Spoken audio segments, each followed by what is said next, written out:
Hi everybody and welcome to episode number 10 of Snippit Sports Science Podcast. It's Chris Gavilio and Jared Coleman-Stark. Today I'm talking to Jared about the paper of Nutritional Strategies of Elite Natural Bodybuilders During Competition Preparation.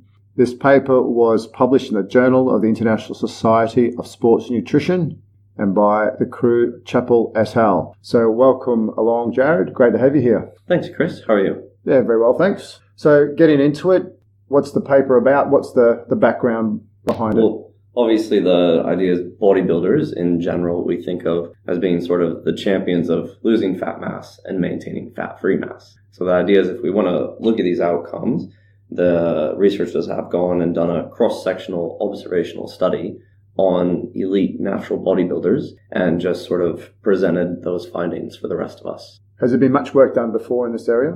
There's been a bit, but it's largely just been case studies and small cohorts. So what they've done is they've tried to get a much bigger, more elite group and look at the observations from that. And being natural bodybuilders, is there any rules or stipulations with that? Because obviously in the bodybuilding world, There's been known to be a cohort which are chemically assisted. Right. These are assumption that they're totally natural. Yep. They took competitors from the British National Bodybuilding Federation. In that federation, they do have drug testing, and also the athletes go through a polygraph test. Yeah, right.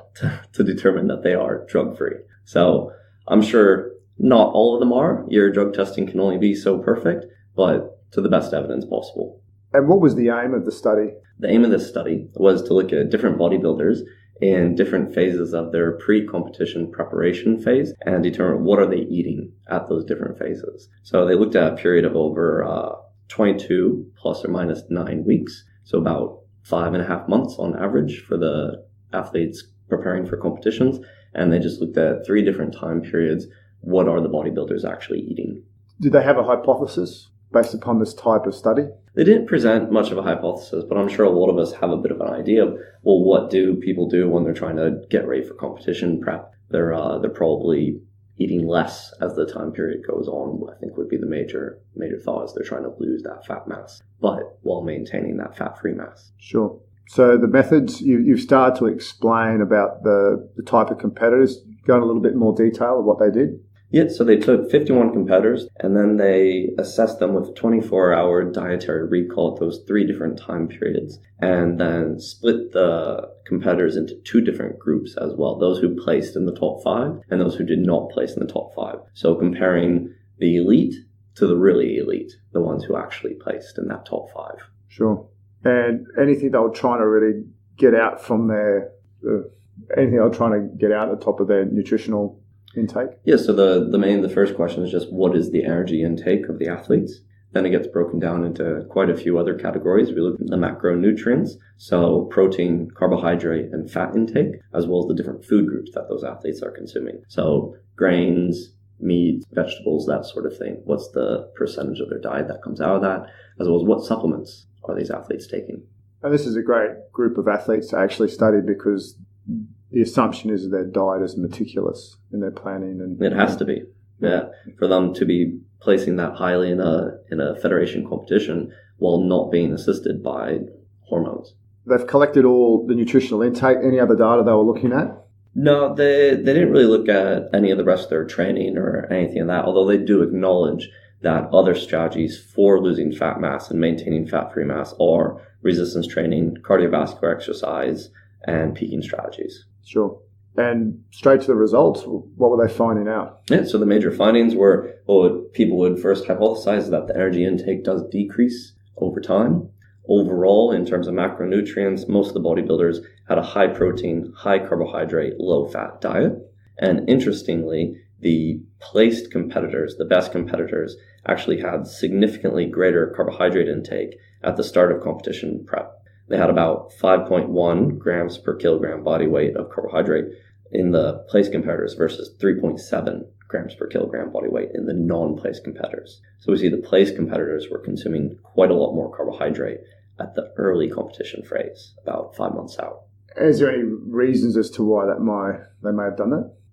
The motivations of the athletes weren't given, but it was theorized that this could have resulted in better results due to greater maintenance of lean body mass. So there is some evidence that when a high carbohydrate diet is consumed, more lean body mass is actually preserved during that time. My theory behind that is that there's not so much a direct connection between carbohydrate and fat-free mass as we see with protein. There's a very obvious direct connection between protein intake and preservation of fat-free mass, whereas with carbohydrate, I imagine it's more of a ability to train harder in that early competition prep phase. Sure. So because they're consuming more carbohydrate, they have more glycogen available to their muscles and they can train at a higher intensity. And anything else in the discussion that they were talking about that may have alluded to the results that they saw with the strategies? That was the primary outcome finding, was about the difference in the carbohydrate between the placed and the non-placed athletes. They reckon most of the difference was due to that. It was actually quite a large effect size. Their Cohen's D was about 1.0. Okay. Yeah, large effect, yeah. The only other thing that I thought was a bit interesting was if we look at the different food groups of the athletes. So we see in general, both male and female, throughout the entire competition preparation phase, grains are the number one source of energy throughout it. The second greatest sources of energy are dairy foods and vegetables. Okay. Yeah, and we see a bit of a transition typically from dairy to vegetable as the competition phase goes through. Any mention of the supplements that they use? Well, I'll just run down the list of what they had from most frequently consumed to least frequently consumed. Their top 10 are protein powder, of course, a multivitamin, BCAAs, creatine, fat burners, individual amino acid, which I would imagine would be leucine for its muscle protein synthesis benefits, pre-workout, so something with a bit of stimulation to make them train harder in their workouts, omega-3s, additional carbohydrate, mineral or joint supplement. Those were the top 10. Sure. And once again, in the discussion, was there any talk about the supplements and their thoughts? Well, with the largest supplements being those protein and carbohydrate sort of supplements, they think that just allows the athlete to hit those macronutrient needs for their competition prep. Is that without that supplementation, it'd be very difficult to achieve those goals with just food. From an outsider not being involved in bodybuilding, the assumption is they're taking protein powders and branched chain amino acids possibly. So it's quite interesting, the point about carbohydrate, that it's important. Yeah. Important for it to fuel the body. Yeah, and I think it's quite popular now to say a low carbohydrate but high fat diet for weight loss. And it's very, very effective for weight loss and may be more effective for weight loss for a lot of people, having low carbohydrate, high fat. But to preserve lean body mass as you're losing weight, it would appear that you want a high carbohydrate diet. So if the goal is just to lose weight overall, yeah, sure, have low carbohydrate. But if you want to lose weight while maintaining lean body mass, you may need to maintain a high carbohydrate intake. And examples of the high carbohydrate for the listeners out there that they were talking about? I imagine it would be a lot of grains. Just stereotypically, you think of bodybuilders, I think of oats. Yeah, true. Yeah, oats and milk. Yeah, very good. And some practical applications from this paper. Were they able to tease anything out?